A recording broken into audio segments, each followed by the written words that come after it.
I started off my game much like many others by learning what a smoke grenade was. I was minding my own business, looting from the inside of the giant smokestack, when a bot decided to try and fire on me. I returned fire, and killed the bot. Don't shoot at players, bots. It doesn't end well. I was taking some well-deserved pot shots at this player, using my woodpecker. I had him cornered inside the building. He could only escape through the back. My shots were rudely interrupted with the existence of this player here who was driving a car, and instead of crashing into me with the car, decided that getting out was his best course of action. It was not. Newsflash. Stay in the car. Soon after I was rudely interrupted by Mr. Carr, I found this player and demonstrated my precision aiming skills as I attempted to kill him from slightly too far away.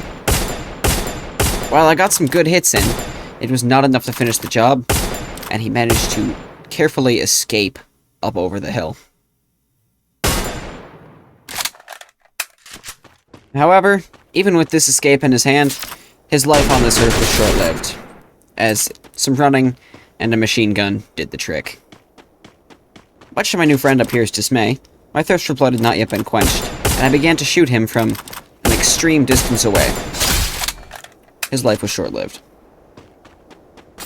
It was around this point in time that I realized that the circle was not in my favor. As I was booking it to the edge, I found this man standing below here on a platform. Through some quick aiming, I managed to end his existence, and quickly rushed down to take my position within the circle. A purchase was made from the vending machine of a helmet and a backpack. However, these items would not prove much use to me, as I would very soon discover. I attempted to shoot this gentleman up here, and was much dismayed when I was not able to kill him, and instead shot the vending machine.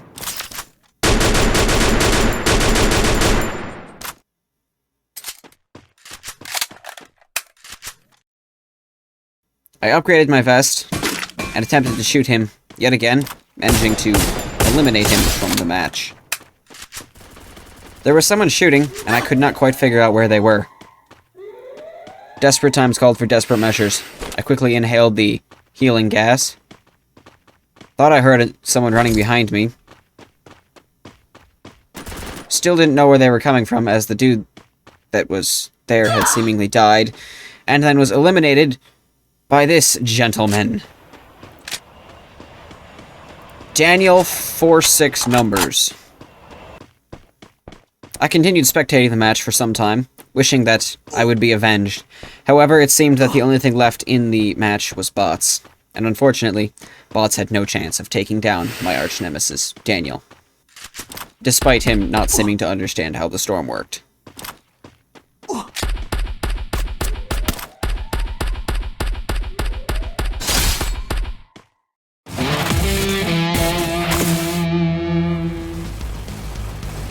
It was now time for match number 2. Just kidding, I positioned worse than a turkey on Thanksgiving and was swiftly eliminated.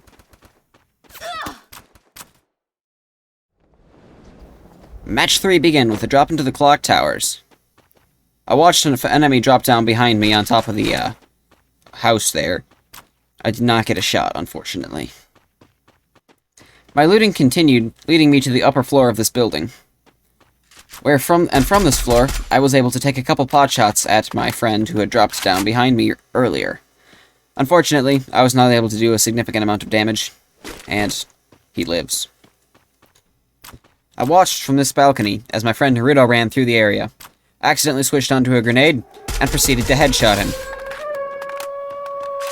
That felt sweet, not gonna lie.